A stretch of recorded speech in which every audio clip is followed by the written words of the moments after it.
మనం ఎవరి మీద డిపెండ్ కాకుండా, దేని మీద ఆధారపడకుండా ఒక్కరోజు కూడా బతకలేం.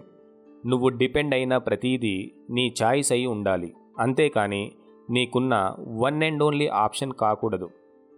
ఎగ్జాంపుల్, నీకు ఆకలేస్తుంది, టిఫిన్ చేద్దామని హోటల్కి వెళ్ళావు. అక్కడ దోశ చెప్పావు, లేదన్నారు.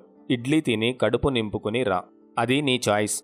అలా కాకుండా ఒకే హోటల్ ఉండి అది కూడా క్లోజ్ చేస్తే నీకు ఆప్షన్ లేనట్టు నీ కడుపు మాడుద్ది. నీ లైఫ్లో ఏ విషయంలో కూడా నీ కడుపుని మాడనీయకు. ఎందుకంటే నువ్వే నా దేవుడివి, నువ్వు లేకుంటే ముద్ద దిగదు, రోజు గడవదు అంటే అతి త్వరలో నీతో వాడు ఒక ఆట ఆడుకుంటాడు. ఒక్క నేచర్ మీద కాకుండా నువ్వు ఆధారపడ్డ ప్రతిదానికి ఇక్కడ ఎంతో కొంత ధర చెల్లించాల్సిందే.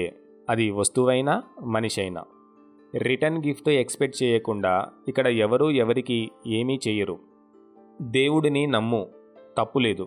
కానీ నీ కోరికలు తీరుస్తాడని ఎదురు చూడకు. రిలేషన్స్ని మెయింటైన్ చేయి, పర్లేదు. కానీ డిపెండ్ అవ్వకు. లైఫ్ లాంగ్ నీతో ఉంటారని కలలు గనకు.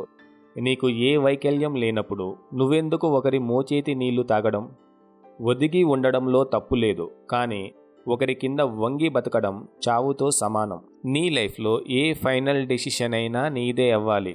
అది ఇండిపెండెన్స్తో వస్తుంది.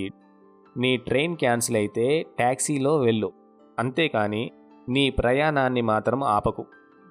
ఉదయం వాడే టూత్పేస్ట్ నుండి నైట్ పడుకునే బెడ్ వరకు అన్నిటికీ నీ దగ్గర ఆల్టర్నేటివ్స్ ఉండాలి.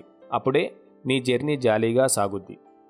ఫైనల్గా మీ పిల్లలకు ఎప్పుడూ పక్కోడి మీద ఆధారపడే పారాసైట్స్ గురించే కాదు, అప్పుడప్పుడు సెల్ఫ్ న్యూట్రియంట్స్ అనే టాపిక్ గురించి కూడా చెప్పండి.